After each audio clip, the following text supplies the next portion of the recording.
Death Stranding is a game about connection, where bit by bit you tie together a fractured society and create a network of NPCs and players as you weave America back together. But then, why is Death Stranding one of the loneliest games I've ever played? From the Strand-type gameplay perspective, it came down to luck. I built several bridges and ziplines throughout my 3 playthroughs of Death Stranding, and they got fewer likes than my videos, if you can believe that. There's probably some social commentary about chasing serotonin from getting likes online, but I have enough of that in real life, thanks. I disliked how, in a game about connection, so few people reached out to me and used the tools I'd laid out for them. I didn't feel connected. I felt like a failure. Which led me to this video. How can Death Stranding 2 improve its online features so players don't feel abandoned when they put their structures out across the network? Well, I do have one big idea, and it would be a considerably big change to the Death Stranding formula, but it would fulfill the mission goal of making sure players are connected. Full online co-op and asynchronous multiplayer.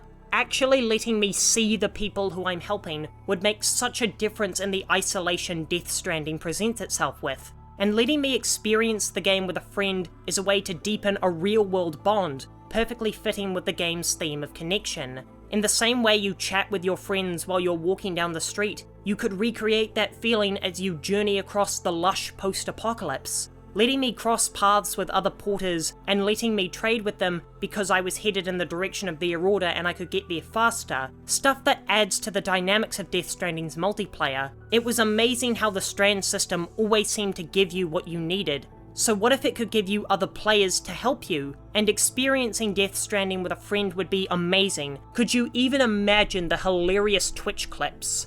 Doing things like hoisting heavier players up the sides of cliffs, riding tandem motorcycles, having one player drive a vehicle while the other navigates, and even crossing the streams. Playing Death Stranding like cooperative gang beasts would be the perfect way for me to make connections with players all around the world. And while Kojima clearly thinks too highly of humanity, as that's why he included the nuclear disarmament ending in Metal Gear Solid 5, I think you would have to remove the lethal weapons in Death Stranding 2. I mean, it's not like the combat was a good addition to the original game. Instead, it was frustrating and bogged down the pacing of journeys. The threat of Death Stranding 2 should come from the environment. Things like gale force winds, landslides, and forest fires. Things like the BTs should still exist, but rather than summon an oily chimera to kill you, why don't they simply toss us away and damage our cargo? Death Stranding's combat was terrible for all intents and purposes, so the sequel would be right to gut it entirely. Now, it doesn't make a lot of sense for death not to be a threat in the game Death Stranding,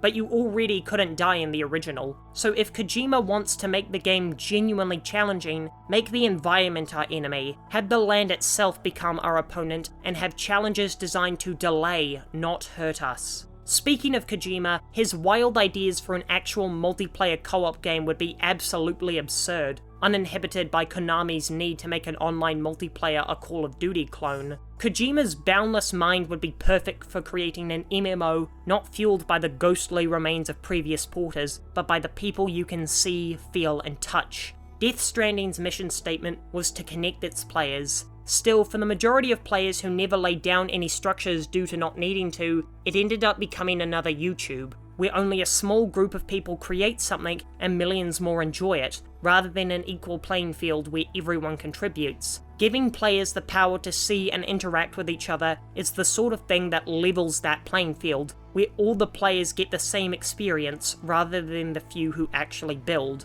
I fear Death Stranding 2 won't follow my logic, because Kojima doesn't know the meaning of the word, but I hope that Death Stranding 2 is able to give a more equalizing experience to all its players.